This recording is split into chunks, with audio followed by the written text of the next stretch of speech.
गुरु प्यारी साध संगत जी, आप सभी को प्रेम भरी राधा स्वामी जी। संगत जी, इस संसार में माता पिता, भाई बहन, मित्र और रिश्तेदार जीवन के अलग अलग पड़ावों पर हमारा साथ देते हैं।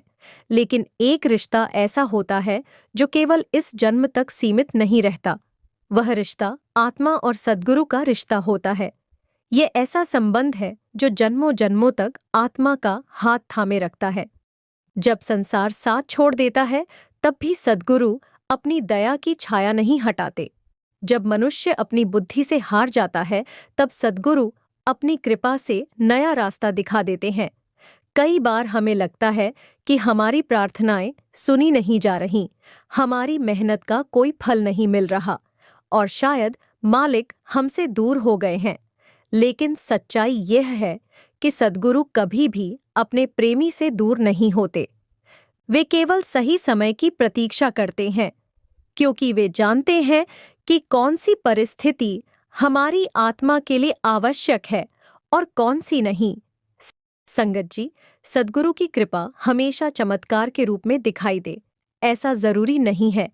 कई बार उनकी सबसे बड़ी कृपा यह होती है कि वे हमें टूटने नहीं देते।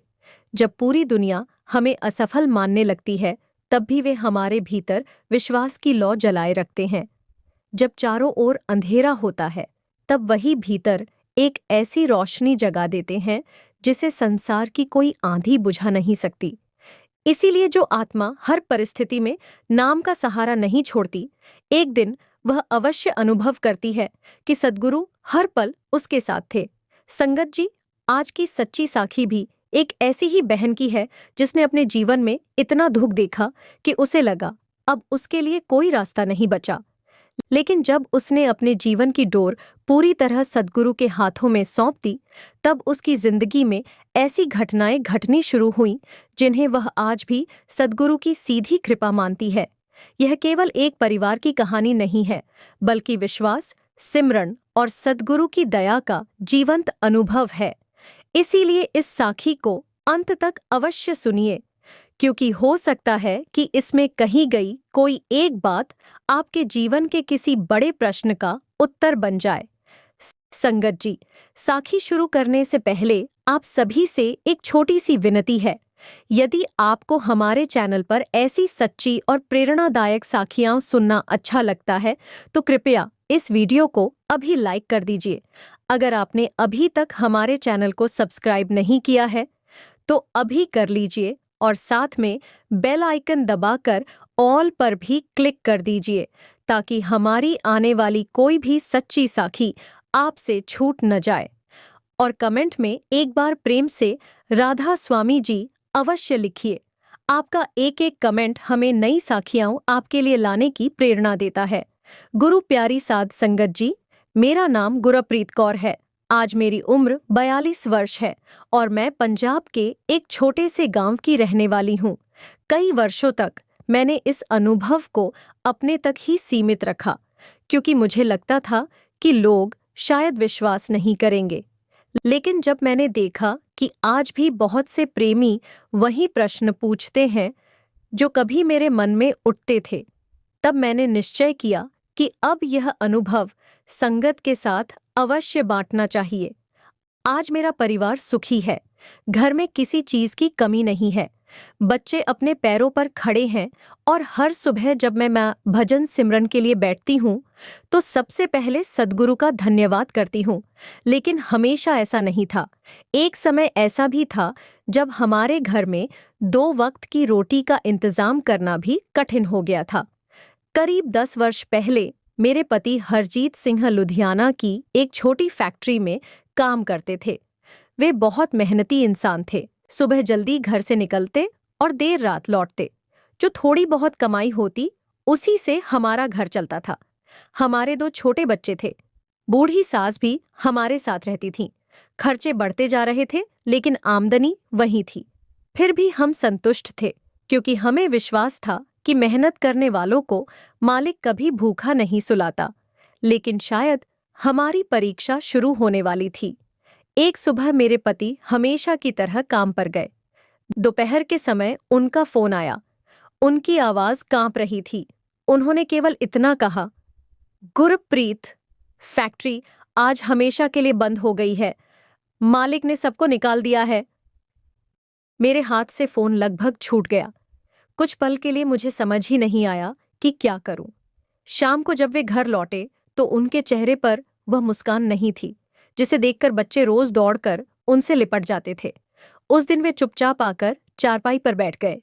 बच्चों ने पूछा, पापा, आज इतने उदास क्यों हो? उन्होंने मुस्कुराने की कोशिश की, लेकिन उनकी आंखें सब कुछ बता रही थीं। उस रात घर में किसी ने ठीक से खाना नहीं खाया। अगले कई दिनों तक मेरे पति काम की तलाश में इधर-उधर भटकते रहे। जहां भी जाते एक ही उत्तर मिलता, अभी कोई काम नहीं है। धीरे-धीरे घर की जमा पूंजी खत्म होने लगी। पहले हमने छोटी बचत खर्च की, फिर कुछ गहने बेच दिए, उसके बाद रिश्तेदारों से उधार लिया। लेकिन उधार भी कब तक चलता? एक दिन राशन वाले ने साफ कह दिया, बहन जी, पहले पुराना हिसाब चुकता कर दीजिए, फिर नया सामान ले जाइए। मैं खाली हाथ घर लौट आई। रास्ते भर मेरी आंखों से आंसू बहते रहे। घर पहुंचकर मैंने देखा कि मेरी सास जी बाबा जी की तस्वीर के सामने बैठकर बहुत धीरे-धीरे सिमरन कर रही थीं। उनके चेहरे पर चिंता थी, लेकिन घबराहट नहीं थी। मैंने रोते हुए कहा, माँ जी, अब क्या होगा? बच्चों की फीस बाकी है, घर में राशन नहीं है, हरजीत जी को काम नहीं मिल रहा। क्या सचमुच हमारी कोई सुनने वाला नहीं है? उन्होंने मेरी ओर देखा और बहुत शांत स्वर में कहा, बेटी, जब मनुष्य के सारे दरवाजे बंद हो जाते हैं, तब सद्गुरु अपना दरवाजा खोलते हैं। लेकिन उसकी एक शर्त होती है, विश्वास टूटना नहीं चाहिए। मैंने उस समय उनकी बात तो सुन ली, लेकिन सच कहूं संगत जी, उस समय मेरा विश्वास डगमगाने लगा था। उस रात जब पूरा परिवार सो गया, मैं अकेली आंगन में बैठी आसमान की ओर देख रही थी। मन में केवल एक ही प्रश्न था, हे मेरे मालिक, क्या सचमुच आप हमारी परीक्षा ले रहे हैं, या फिर आपने हमें भूल ही दिया है? मेरी आंखों से आंसू लगातार बह रहे थे। उसी समय अचानक पूरे आंगन में एक ऐसी अद्भुत शांति फैल गई जैसी मैंने पहले कभी अनुभव नहीं की थी। मैंने इधर-उधर देखा, कोई दिखाई नहीं दे रहा था, लेकिन ऐसा लग रहा था जैसे कोई अदृश्य उपस्थिति मुझे यह भरोसा दिला रही हो, डर मत, अभी कहानी समाप्त नहीं हुई है। मैंने घबरा कर चारों ओर देखा। पूरा आंगन वैसा ही था। हवा भी लगभग थम चुकी थी, लेकिन मेरे भीतर जो बेचैनी कुछ क्षण पहले तक तूफान की तरह उठ रही थी, वह धीरे-धीरे शांत होने लगी। मुझे समझ नहीं आ रहा था कि यह केवल मेरा भ्रम था या सचमुच सद्गुरु ने मेरी पुकार सुन ली थी। अगली सुबह मैं हमेशा की तरह जल्दी उठी। घर में चाय बनाने के लिए दूध भी नहीं था। मैंने बच्चों के लिए केवल गुड़ डालकर हल्की सी चाय बनाई। वे मासूम थे, उन्हें शायद हमारी आर्थिक स्थिति की पूरी समझ नहीं थी। वे मुस्कुराकर स्कूल जाने की तैयारी करने लगे, लेकिन मेरे पति हरजीत सिंह एक कोने में चुपचाप बैठे थे। उनके चेहरे पर निराशा साफ दिखाई दे रही थी। मैंने धीरे से कहा, जी, आज भी कहीं काम देखने जाइए, मालिक पर भरोसा रखिए। उन्होंने मेरी तरफ देखा और धीमी आवाज में बोले, गुरप्रीत, पिछले 15 दिनों से यही कर रहा हूं। जहां जाता हूं वहीं से मना कर देते हैं। अब तो खुद पर भी विश्वास नहीं रहा। उनकी यह बात सुनकर मेरा दिल भर आया, क्योंकि पहली बार मैंने उन्हें इतना टूटा हुआ देखा था। उसी समय मेरी सास जी कमरे से बाहर आईं। उन्होंने बिना कुछ कहे बाबा जी की तस्वीर के सामने अगरबत्ती जलाई और बोली, बेटा, आज काम ढूंढने से पहले आधा घंटा सिमरन करके जाना। जब मन शांत होगा तभी सही रास्ता दिखाई देगा। मेरे पति ने कोई उत्तर नहीं दिया, लेकिन उस दिन जाने से पहले वे सचमुच बाबा जी की तस्वीर के सामने बैठ गए।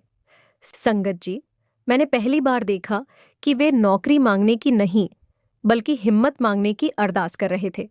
उस दिन शाम को जब वे लौटे तो उनके हाथ फिर भी खाली थे, लेकिन इस बार उनके चेहरे पर सुबह जैसी घबराहट नहीं थी। मैंने पूछा, कुछ बात बनी? उन्होंने सिर हिलाकर कहा, नहीं, लेकिन आज पता नहीं क्यों ऐसा लग रहा है कि सब ठीक हो जाएगा। उनकी यह बात सुनकर मैं हैरान रह गई, क्योंकि बिना किसी कारण के उनके भीतर यह विश्वास कैसे आ गया था। दिन बीतते गए, एक एक करके घर का सारा राशन खत्म होने लगा। एक दिन तो ऐसी नौबत आ गई कि घर में केवल थोड़ा सा आटा बचा था। मैंने उसी से 4 छोटी छोटी रोटियां बनाई, 2 बच्चों को दे दी। आधी आधी मेरी सास जी और मेरे पति ने खा ली। मेरे हिस्से की रोटी मैंने यह कहकर छोड़ दी कि मेरा उपवास है, लेकिन सच तो यह था कि मैं नहीं चाहती थी कि मेरे कारण किसी और का पेट आधा रह जाए। उस रात भूख के कारण नींद नहीं आ रही थी। मैं चुपचाप उठकर रसोई में गई और खाली डिब्बों को देखने लगी। हर डिब्बा लगभग खाली था। उसी समय मेरी नज़र फिर बाबा जी की तस्वीर पर पड़ी। मैं वहीं फर्श पर बैठ गई। मेरी आंखों से आंसू लगातार बह रहे थे। मैंने रोते हुए कहा, मालिक, मैं आपसे धन नहीं मांगती, बड़ा घर नहीं मांगती, बस इतना कर दीजिए कि मेरे बच्चों को भूखा न सोना पड़े। इतना कहकर मैं वहीं बैठी बैठी सिमरन करने लगी। कितनी देर बीत गई मुझे पता ही नहीं चला। अचानक दरवाजे पर दस्तक हुई। रात के लगभग 9:30 बज रहे थे। इतनी रात को कौन आ सकता था? मैंने दरवाजा खोला। बाहर हमारे पड़ोस की बुजुर्ग बीबी जी खड़ी थीं। उनके हाथ में एक थैला था। उन्होंने मुस्कुराते हुए कहा, बेटी, आज पता नहीं क्यों मन हुआ कि तुम्हारे घर आती चलूं।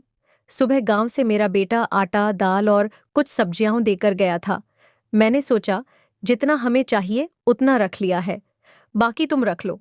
मैंने तुरंत कहा, नहीं बीबी जी, इसकी क्या जरूरत थी? उन्होंने मेरी बात बीच में ही रोक दी। जब देने वाला ऊपर बैठा है तब लेने में शर्म कैसी? आज मुझे सेवा करने दे। संगत जी, मैं उस समय कुछ बोल ही नहीं पाई। जिस घर में कुछ देर पहले बच्चों के लिए अगले दिन की रोटी की चिंता थी, उसी घर में अचानक कई दिनों का राशन आ गया। बीबी जी के जाने के बाद मैं देर तक उस थैले को देखती रही। मेरी सास जी मुस्कुराईं और बोली, देखा बेटी, सद्गुरु सीधे आकर थैला नहीं देते, वे किसी न किसी को माध्यम बनाते हैं। उनकी यह बात मेरे दिल में उतर गई। उस दिन पहली बार मुझे महसूस हुआ कि शायद सचमुच हमारी हर पुकार सुनी जा रही है। लेकिन हमारी परीक्षा अभी समाप्त नहीं हुई थी। 2 दिन बाद स्कूल से बच्चों की फीस जमा कराने का अंतिम नोटिस आ गया। यदि अगले 3 दिनों में फीस जमा नहीं होती तो दोनों बच्चों का नाम काट दिया जाता। नोटिस पढ़ते ही मेरे पति के हाथ कांपने लगे। उन्होंने पहली बार अपने दोनों हाथों से सिर पकड़ लिया। वे बोले, हे मालिक, अब मैं क्या करूं? मैंने उनकी आंखों में आंसू देखे। उस क्षण मेरा अपना डर भी गायब हो गया। मैंने उनके कंधे पर हाथ रखा और कहा, हम दोनों मिलकर रोएंगे तो बच्चे किससे हिम्मत सीखेंगे? आज तक सद्गुरु ने हमें भूखा नहीं सोने दिया। मुझे पूरा विश्वास है कि बच्चों की पढ़ाई भी नहीं रुकेगी। ये कहते समय मेरी आवाज मजबूत थी, लेकिन सच ये है कि मेरा दिल बहुत तेज धड़क रहा था।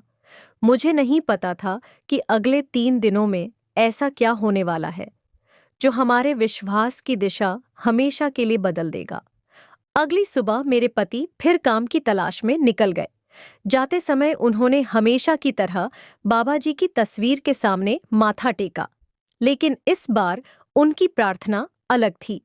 उन्होंने कहा, मालिक, यदि नौकरी अभी मेरे भाग्य में नहीं है तो मुझे शिकायत करने वाला मत बनाइए। बस इतनी ताकत दीजिए कि मेरा विश्वास कभी न टूटे।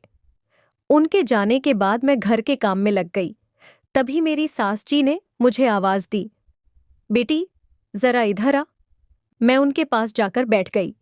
उन्होंने मेरे हाथ अपने हाथों में लेकर कहा, तू कई दिनों से बहुत परेशान है, लेकिन एक बात हमेशा याद रखना, जब मालिक किसी प्रेमी की परीक्षा लेते हैं तो पहले उसका धैर्य देखते हैं, फिर उसे अपनी दया का अनुभव कराते हैं। मैं चुपचाप उनकी बातें सुनती रही। उन्होंने आगे कहा, आज दोपहर मेरे साथ सत्संग चलना। मैंने हैरानी से कहा, माँ जी, इस समय घर में इतने काम हैं, ऊपर से फीस की चिंता अलग है। उन्होंने मुस्कुराकर कहा, यही तो समय है सत्संग जाने का। जब सब कुछ ठीक होता है तब तो हर कोई मालिक को याद करता है, असली याद तो दुख में होती है। उनकी बात मैं टाल नहीं सकी। दोपहर को हम दोनों पास के सत्संग घर पहुंचे। संगत जी, उस दिन मेरा मन बिल्कुल नहीं लग रहा था। मैं केवल शरीर से वहां बैठी थी। मन तो बार बार बच्चों की फीस और घर की परेशानियों में उलझ जाता था। तभी मंच से एक वचन बोला गया, जिस बात की चिंता तुम आज कर रहे हो उसका हल शायद मालिक ने पहले ही तय कर रखा हो। तुम केवल अपना विश्वास मत खोना।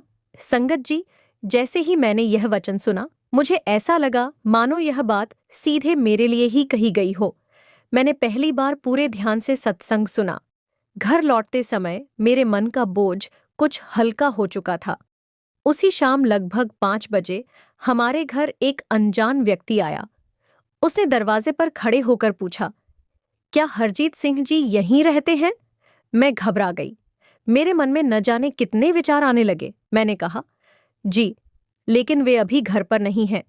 उस व्यक्ति ने जेब से एक कागज निकाला और कहा, उन्हें कल सुबह 9 बजे इस पते पर पहुंचने के लिए कह दीजिए।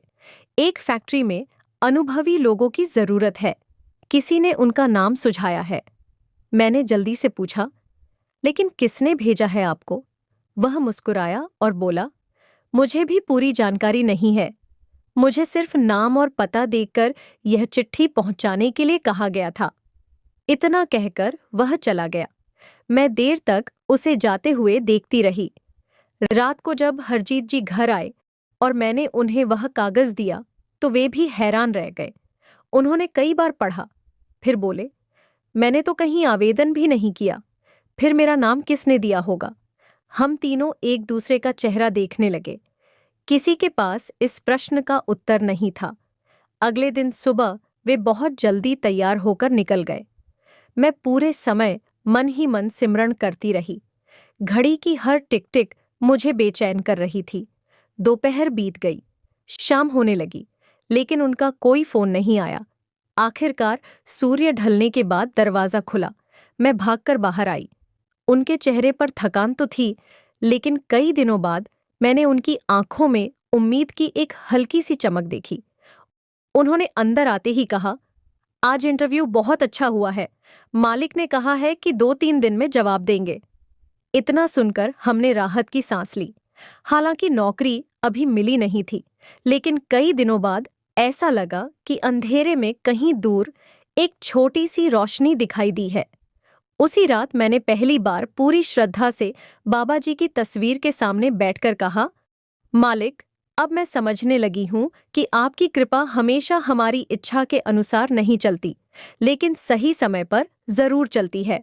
संगत जी, उस रात मुझे बिल्कुल भी अंदाजा नहीं था कि अगले ही 2 दिनों में ऐसा चमत्कार होने वाला है, जिसे याद करके आज भी मेरी आंखें नम हो जाती हैं। और इससे पहले कि मैं आज की साखी को आगे बढ़ाऊं, मैं आप सबसे एक छोटी सी प्रार्थना करना चाहूंगी। कमेंट में जरूर लिखिए कि आप भारत के किस राज्य और किस जिले से यह सच्ची साखी सुन रहे हैं। आपकी एक एक टिप्पणी पढ़कर हमें बहुत खुशी होती है और यह भी पता चलता है कि सद्गुरु का यह प्रेम संदेश देश के किन किन कोनों तक पहुंच रहा है। गुरु प्यारी साध संगत जी, उस रात मैं बहुत देर तक सो नहीं सकी। मन में बार बार यही विचार आ रहा था कि पता नहीं उस फैक्ट्री से क्या उत्तर आएगा। कई दिनों बाद उम्मीद की एक किरण दिखाई दी थी, लेकिन साथ ही यह डर भी था कि कहीं यह अवसर भी हाथ से निकल गया तो हमारे पास बचने के लिए कुछ नहीं रहेगा। अगली सुबह मैं हमेशा की तरह जल्दी उठी। स्नान करके बाबा जी की तस्वीर के सामने बैठ गई। उस दिन मैंने पहली बार कोई मांग नहीं रखी, केवल एक ही बात कही, मालिक, यदि यह नौकरी हमारे लिए उचित है तो हमें अवश्य मिल जाए, और यदि इसमें भी कोई भलाई नहीं है तो हमें आपकी इच्छा स्वीकार करने की शक्ति दीजिए। इतना कहकर मैं सिमरन करने लगी। पता नहीं क्यों उस दिन मन पहले से अधिक शांत था।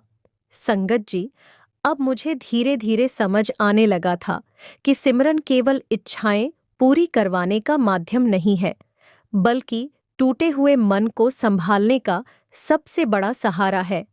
उधर हरजीत जी सुबह से ही फोन का इंतजार कर रहे थे। हर बार मोबाइल की घंटी बजती तो वे तुरंत उठा लेते, लेकिन हर बार किसी और का फोन होता। पूरा दिन इसी इंतजार में निकल गया। शाम को उन्होंने धीमी आवाज में कहा, लगता है इस बार भी बात नहीं बनी। मैंने उन्हें ढांढस बंधाया, लेकिन सच कहूं तो मेरा अपना विश्वास भी डगमगा रहा था। दूसरे दिन सुबह लगभग 10 बजे अचानक उनका फोन बजा। उन्होंने जल्दी से कॉल उठाई। कुछ क्षण तक वे केवल जी जी कहते रहे। फिर अचानक उनकी आंखों में आंसू आ गए। फोन रखते ही वे कुछ पल तक बिल्कुल चुप खड़े रहे। मैं घबरा गई। मैंने पूछा, क्या हुआ? उन्होंने कांपती हुई आवाज में कहा, गुरप्रीत, नौकरी मिल गई। इतना सुनते ही मेरी आंखों से भी आंसू बह निकले, लेकिन अगले ही पल उन्होंने दूसरी बात कही। मगर मेरे कदम वहीं रुक गए। उन्होंने कहा, ज्वाइन करने से पहले 15,000 रुपये सिक्योरिटी जमा करवानी होगी। अगर 3 दिन में पैसे जमा नहीं हुए तो नौकरी किसी और को दे देंगे। संगत जी, ऐसा लगा जैसे अभी अभी जो दीपक जला था उस पर फिर से आंधी आ गई। हमारे पास 15,000 रुपये तो क्या, 1,500 रुपये भी नहीं थे। घर में फिर वही सन्नाटा छा गया। उस रात किसी ने ठीक से खाना नहीं खाया। मैं देर तक सोचती रही कि आखिर अब क्या किया जाए। सुबह मेरे पति अपने एक पुराने मित्र के पास गए। उन्होंने साफ मना कर दिया। फिर दूसरे रिश्तेदार के पास गए। उन्होंने भी कोई बहाना बना दिया। जिससे भी उम्मीद थी सबने हाथ खड़े कर दिए। शाम को जब वे घर लौटे तो उनके चेहरे पर पहले से भी अधिक निराशा थी। उन्होंने आते ही कहा, शायद मालिक की यही इच्छा थी। इतना कहकर वे चुप हो गए। संगत जी, उस दिन पहली बार मैंने अपने पति को बच्चों से नजरें चुराते हुए देखा। उन्हें लगता था कि वे एक अच्छे पिता होने का फर्ज निभा नहीं पा रहे। रात को मेरी सास जी ने हम दोनों को अपने पास बुलाया। उन्होंने बहुत प्रेम से कहा, बेटा, आज तुम दोनों मेरे साथ आधा घंटा सिमरन करो। हम तीनों बाबा जी की तस्वीर के सामने बैठ गए। पूरा घर बिल्कुल शांत था। केवल सिमरन की धीमी धीमी धुन चल रही थी। लगभग आधे घंटे बाद मेरी सास जी ने आंखें खोलीं और बोलीं, अब चिंता छोड़ दो। मैंने पूछा, लेकिन माँ जी, पैसे कहाँ से आएंगे? उन्होंने मुस्कुराकर केवल इतना कहा, जिसने नौकरी भेजी है वही व्यवस्था भी करेगा। संगत जी, उस समय उनकी बात हमारी समझ से बिल्कुल बाहर थी। लेकिन अगले ही दिन ऐसा हुआ जिसकी हमने कभी कल्पना भी नहीं की थी। सुबह लगभग 11 बजे डाकिया हमारे घर आया। उसके हाथ में एक लिफाफा था। उस पर मेरे पति का नाम लिखा था। हमने हैरानी से लिफाफा खोला। अंदर बैंक का एक चेक था और साथ में एक छोटा सा पत्र। उसमें लिखा था, हरजीत, कई साल पहले तुमने बिना किसी स्वार्थ के मेरी मदद की थी। उस समय मैं लौटाने की स्थिति में नहीं था। आज मालिक ने मुझे सक्षम बनाया है। ये रकम उसी एहसान का छोटा सा बदला समझकर स्वीकार कर लेना। कृपया मुझे ढूंढने की कोशिश मत करना। इसे मालिक की अमानत समझना। संगत जी, चेक की राशि थी पूरे 15,000 रुपये। मैं, मेरे पति और मेरी सास जी तीनों एक दूसरे का चेहरा देखते रह गए। मेरे पति बार बार कह रहे थे, लेकिन मैंने तो कभी किसी से बदले की उम्मीद नहीं रखी। मेरी सास जी की आंखों से आंसू बह निकले। उन्होंने बाबा जी की तस्वीर की ओर देखकर हाथ जोड़ लिए और बोली, मालिक, आपकी लीला को कौन समझ सकता है। उस दिन पहली बार मेरे पति ने भी रोते हुए बाबा जी की तस्वीर के सामने माथा टेका। उन्होंने कहा, आज समझ आया। जब इंसान के सारे सहारे टूट जाते हैं तब आपका सहारा शुरू होता है। लेकिन संगत जी, हम यह नहीं जानते थे कि नौकरी मिलने के बाद हमारी सबसे कठिन परीक्षा अभी बाकी थी, क्योंकि कुछ ही दिनों बाद एक ऐसी घटना घटी जिसने हमारे पूरे परिवार की नींद छीन ली। और उसी घटना में हमें सद्गुरु की कृपा का सबसे बड़ा अनुभव होने वाला था। हरजीत जी ने उस दिन बैंक जाकर वह चेक जमा कर दिया। 3 दिन बाद पैसे खाते में आ गए और उन्होंने बिना एक पल की देरी किए फैक्ट्री में सिक्योरिटी जमा कर दी। जिस नौकरी के लिए हम कई हफ्तों से रो रो कर अरदास कर रहे थे, वह आखिरकार मिल गई। पूरे घर में जैसे कई महीनों बाद सुकून की एक सांस आई। मेरी सास जी ने उसी शाम बाबा जी की तस्वीर के सामने देसी घी का छोटा सा दीपक जलाया और बोली, बेटी, हमेशा याद रखना, मालिक जब देता है तो इंसान केवल माध्यम बनते हैं, देने वाला हमेशा वही होता है। मैंने भी हाथ जोड़कर धन्यवाद किया, लेकिन मुझे बिल्कुल भी अंदाजा नहीं था कि हमारी असली परीक्षा तो अब शुरू होने वाली है। हरजीत जी ने नई नौकरी शुरू कर दी। फैक्ट्री हमारे गांव से लगभग 45 किलोमीटर दूर थी। उन्हें सुबह 5 बजे घर से निकलना पड़ता और रात 8 बजे तक वापस लौटते। काम बहुत कठिन था, लेकिन वे एक बार भी शिकायत नहीं करते थे। वे अक्सर कहते, जिस इंसान ने बेरोजगारी देखी हो, उसके लिए मेहनत कभी बोझ नहीं होती। धीरे धीरे घर की आर्थिक स्थिति सुधरने लगी। बच्चों की फीस भी भर गई। राशन के डिब्बे फिर से भरने लगे। कई महीनों बाद हमारे घर में फिर से हंसी सुनाई देने लगी। लेकिन संगत जी, कई बार जीवन में सबसे बड़ा तूफान तब आता है जब हमें लगता है कि अब सब ठीक हो गया है। एक रविवार की सुबह मेरा छोटा बेटा अमन अपने दोस्तों के साथ खेलने चला गया। दोपहर तक वह घर नहीं लौटा। पहले तो मैंने सोचा शायद किसी दोस्त के घर चला गया होगा, लेकिन जब 3 बज गए और उसका कहीं पता नहीं चला तो मेरा दिल घबराने लगा। मैंने आसपास के सभी घरों में पूछा, किसी ने उसे नहीं देखा था। शाम तक पूरा गांव उसे ढूंढने लगा। हरजीत जी भी फैक्ट्री से छुट्टी लेकर आ गए। हमने खेतों में देखा, नहर के किनारे देखा, स्कूल के मैदान में देखा, लेकिन अमन कहीं नहीं मिला। संगत जी, एक माँ के लिए इससे बड़ा दुख क्या हो सकता है कि उसका बच्चा बिना बताए कहीं गायब हो जाए। उस रात मेरे जीवन की सबसे लंबी रात थी। मैं बार बार रो रही थी। हरजीत जी बाहर लोगों के साथ खोज रहे थे, लेकिन भीतर से वे भी टूट चुके थे। करीब रात के 11 बजे मैं बाबा जी की तस्वीर के सामने जाकर बैठ गई। उस दिन मैंने पहली बार मालिक से शिकायत की। मैं रोते हुए बोली, मालिक, आपने हमें नौकरी दी, हमारा घर संभाला, फिर मेरे बच्चे को क्यों ले लिया? यदि कोई गलती हुई है तो सजा मुझे दीजिए, मेरे मासूम बेटे को नहीं। मैं बहुत देर तक रोती रही। इतने में मेरी सास जी धीरे धीरे मेरे पास आईं। उन्होंने मेरे सिर पर हाथ रखा और बोली, बेटी, रो ले, मन हल्का हो जाएगा, लेकिन एक बात का ध्यान रखना, दुख में मालिक से प्रश्न पूछ लेना, पर मालिक पर संदेह मत करना। उनकी यह बात मेरे दिल में उतर गई। मैंने आंसू पोंछे, आंखें बंद की और पूरी शक्ति से सिमरन करने लगी। लगभग 20 मिनट बीत गए। अचानक मेरे मन में एक जगह का विचार बार बार आने लगा। हमारे गांव से लगभग 2 किलोमीटर दूर एक पुराना गुरुद्वारा था, जिसके पीछे आम का छोटा सा बाग था। पता नहीं क्यों बार बार वही स्थान मेरे मन में आ रहा था। मैंने तुरंत हरजीत जी से कहा, एक बार उस पुराने गुरुद्वारे के पीछे भी देख लीजिए। उन्होंने कहा, वहां तो बच्चे कभी जाते ही नहीं। मैंने कहा, मुझे कारण नहीं पता, लेकिन मेरा मन बार बार वहीं जाने को कह रहा है। उन्होंने बिना बहस किए अपनी मोटरसाइकिल उठाई और 2 गांव वालों के साथ वहां चले गए। मैं घर पर बैठी केवल सिमरन करती रही। हर एक मिनट मुझे 1 घंटे जैसा लग रहा था। करीब 40 मिनट बाद घर के बाहर मोटरसाइकिल की आवाज आई। मैं दौड़कर बाहर गई। मैंने देखा, हरजीत जी की गोद में अमन था। उसे देखते ही मैं दौड़कर उससे लिपट गई। मेरी आंखों से आंसू रुक ही नहीं रहे थे। अमन बिल्कुल सुरक्षित था। थोड़ा डरा हुआ था, लेकिन उसे कोई चोट नहीं आई थी। हरजीत जी की आंखें भी नम थीं। उन्होंने कहा, गुरप्रीत, पता नहीं कैसे, लेकिन वह बिल्कुल उसी पुराने गुरुद्वारे के पीछे बैठा मिला, जहां जाने की बात तुमने कही थी। मैं कुछ पल के लिए बिल्कुल स्तब्ध रह गई। मैंने अमन से पूछा, बेटा, तुम वहां कैसे पहुंचे? उसने मासूमियत से कहा, मम्मी, मैं रास्ता भूल गया था। फिर मुझे एक सफेद दाढ़ी वाले बाबा मिले।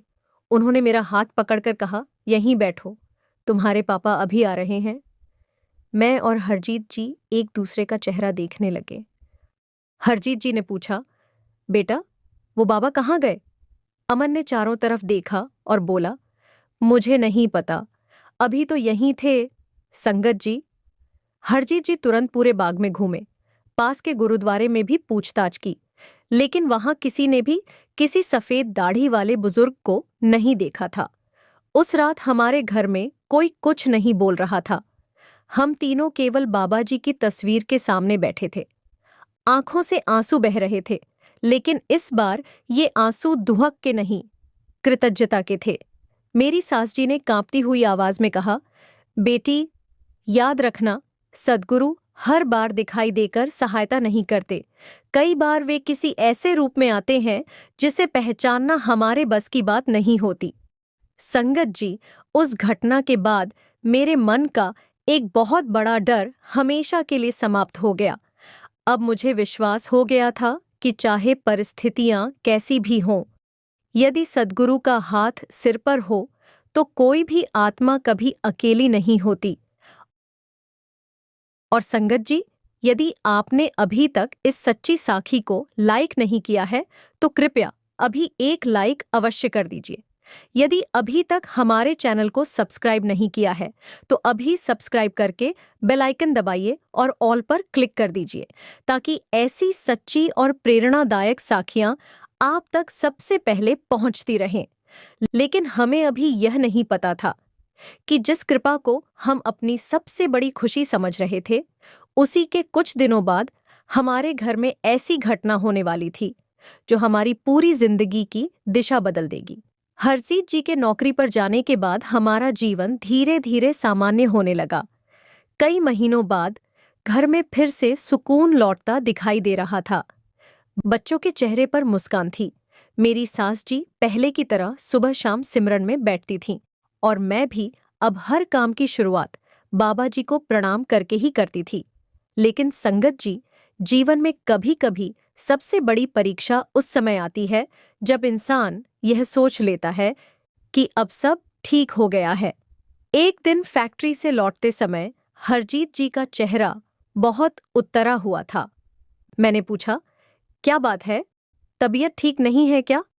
उन्होंने पानी पीकर कहा, आज फैक्ट्री में बहुत बड़ी दुर्घटना होते होते बची। मैं घबरा गई। उन्होंने बताया, हम लोग दूसरी मंजिल पर मशीन लगा रहे थे। अचानक ऊपर लगा लोहे का भारी गर्डर टूटकर नीचे गिर गया।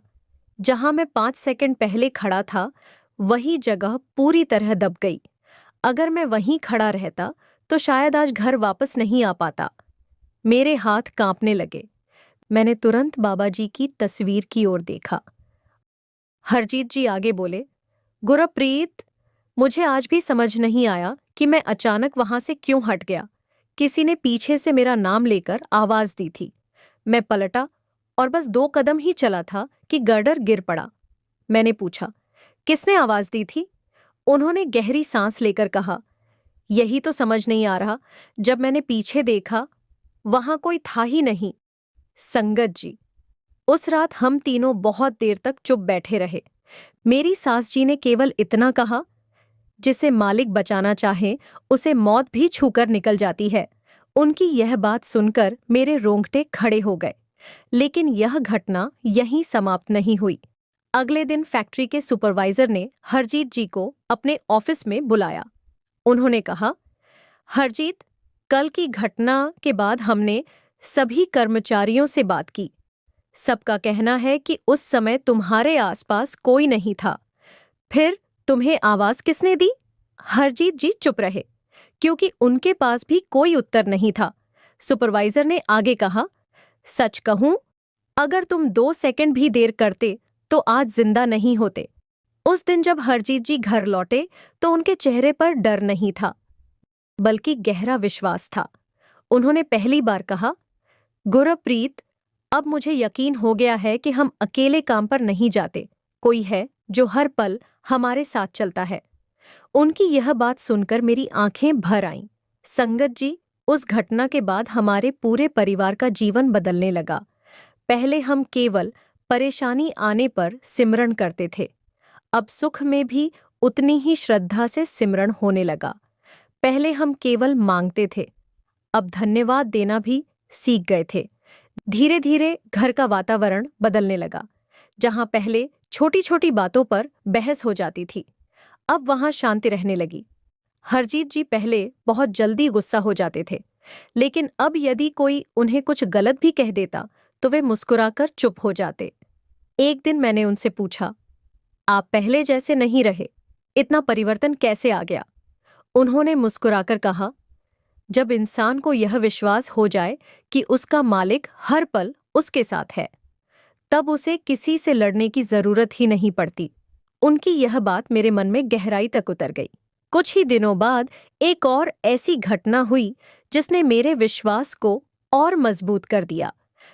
रात के लगभग 3 बजे मेरी अचानक आंख खुल गई। पूरा घर गहरी नींद में था, लेकिन पता नहीं क्यों मेरे मन में बार बार हरजीत जी का नाम आ रहा था।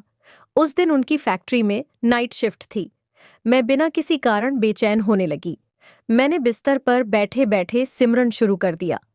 करीब आधे घंटे तक मैं लगातार सिमरन करती रही। सुबह जब हरजीत जी घर लौटे तो उनका चेहरा बदला हुआ था।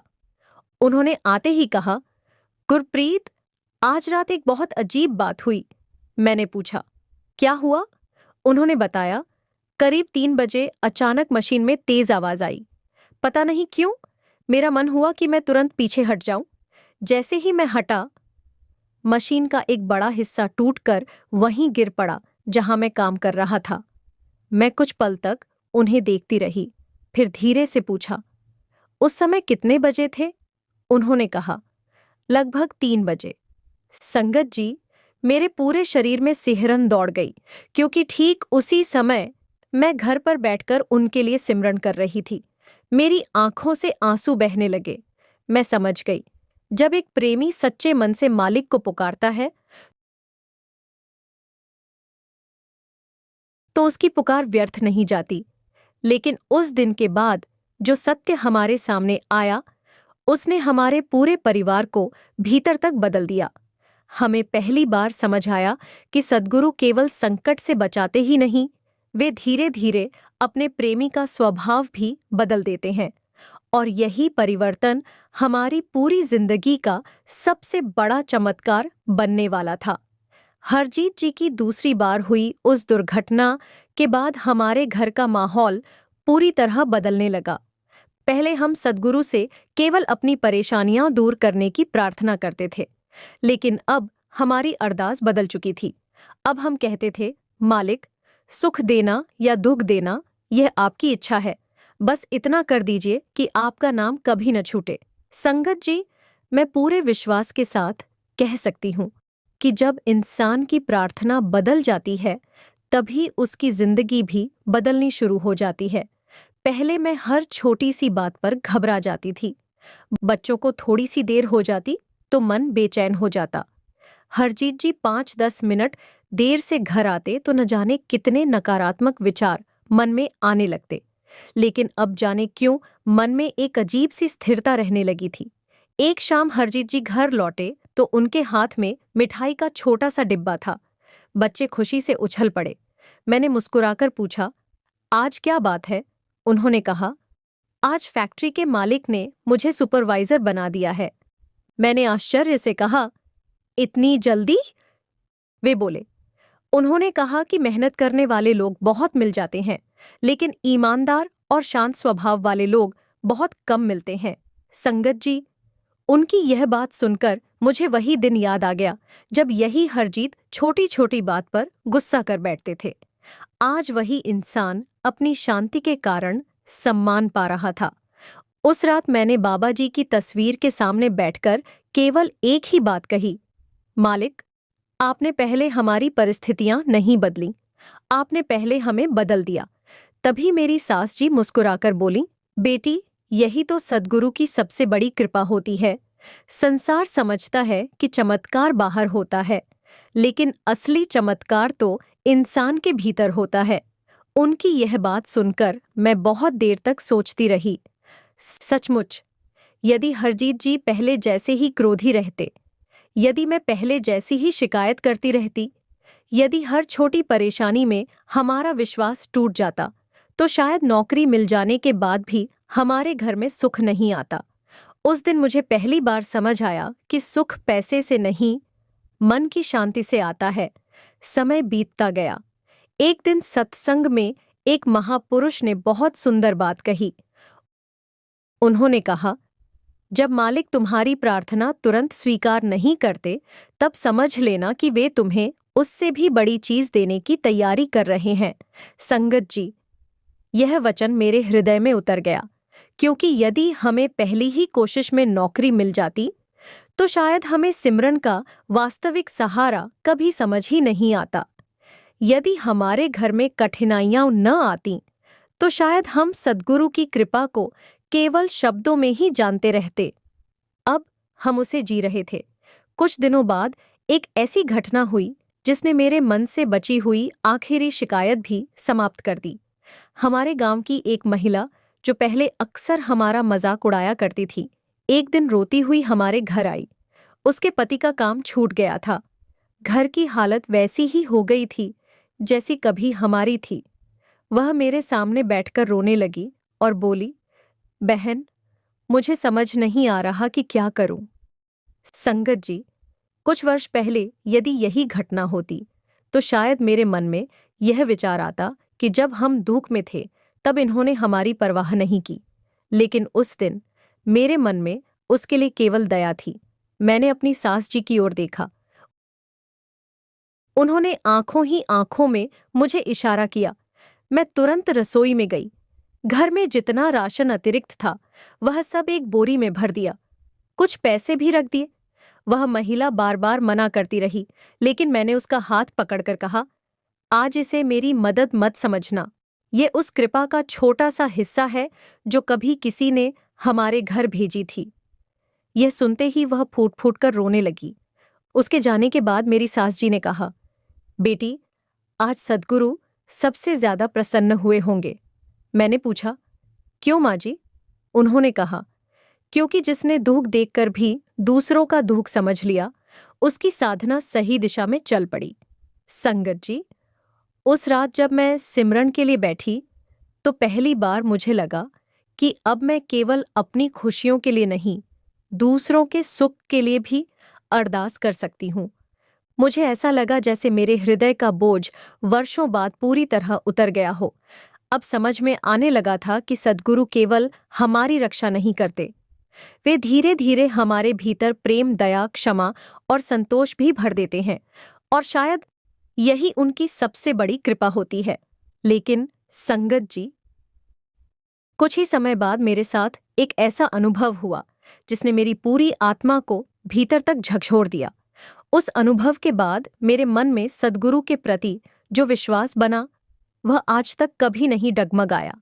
वह मेरे जीवन का सबसे पवित्र अनुभव था, और उसी ने मुझे यह विश्वास दिलाया कि सद्गुरु सचमुच अपने प्रेमियों का हाथ कभी नहीं छोड़ते।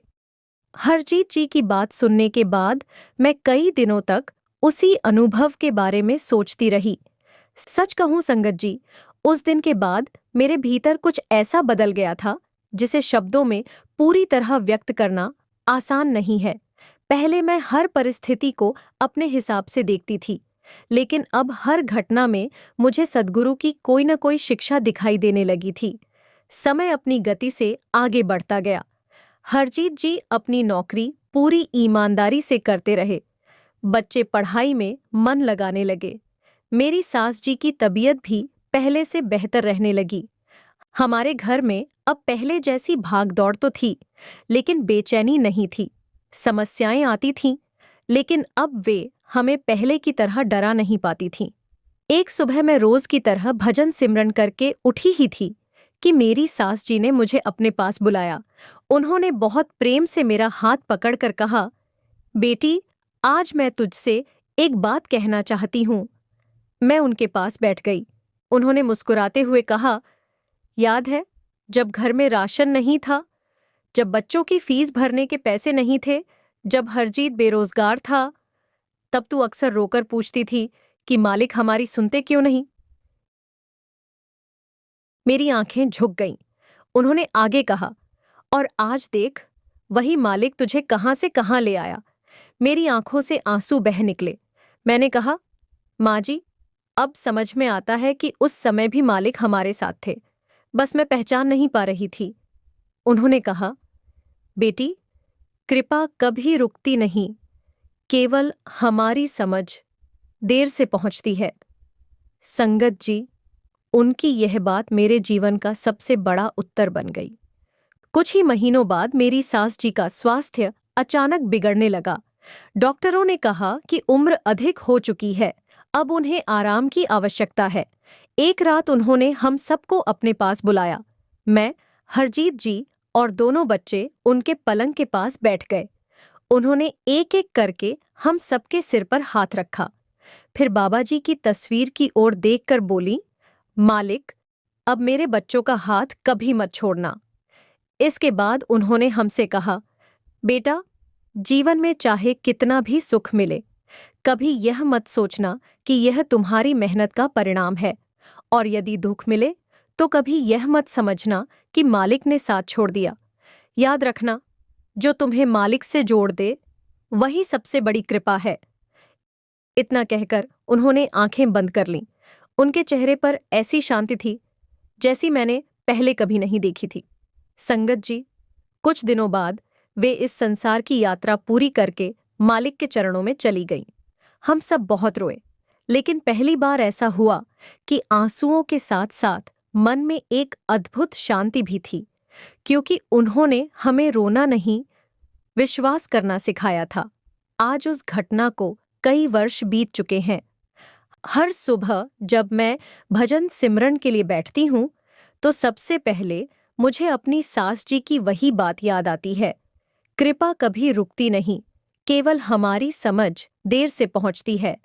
अब जब भी कोई प्रेमी मुझसे पूछता है, बहन जी, कैसे पता चले कि सद्गुरु हमारे साथ हैं, तो मैं मुस्कुराकर केवल इतना कहती हूँ, यदि पहले की तुलना में आपका क्रोध कम हो रहा है, यदि शिकायतों की जगह धन्यवाद बढ़ रहा है, यदि दुख में भी आपका सिमरन नहीं छूटता, यदि किसी जरूरतमंद की सहायता करके आपके मन को सुकून मिलता है, यदि हर परिस्थिति में आपको यह विश्वास रहता है कि मेरा मालिक मेरे साथ है, तो समझ लीजिए कि सद्गुरु की कृपा आपके जीवन में कार्य कर रही है।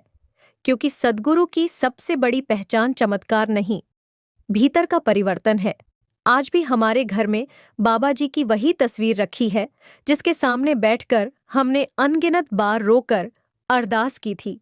लेकिन अब उस तस्वीर के सामने आंसू कम, धन्यवाद अधिक निकलता है। अब हम मालिक से कुछ मांगते नहीं, केवल यही कहते हैं, मालिक, जैसे अब तक संभाला है वैसे ही अंतिम सांस तक अपने चरणों से जोड़े रखना। और संगत जी, यदि मेरी यह सच्ची आपबीती आपके हृदय को छू गई हो, यदि इस अनुभव से आपके भीतर भी सद्गुरु के प्रति विश्वास और मजबूत हुआ हो, तो कृपया इस वीडियो को लाइक अवश्य करें।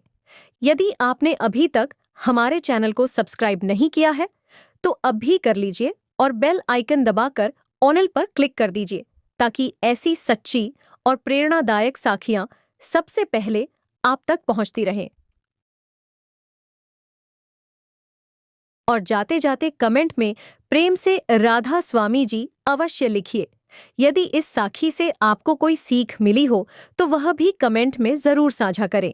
आपके अनुभव और आपके शब्द किसी दूसरे प्रेमी के जीवन में आशा की नई किरण बन सकते हैं। इसी प्रार्थना के साथ कि सद्गुरु महाराज की दया दृष्टि आप सभी पर सदा बनी रहे। आपका जीवन नाम, भजन, सिमरन, सेवा और सत्संग से जुड़ा रहे, और हर परिस्थिति में आपका विश्वास पहले से अधिक दृढ़ होता जाए। आप सभी को प्रेम भरी राधा स्वामी जी।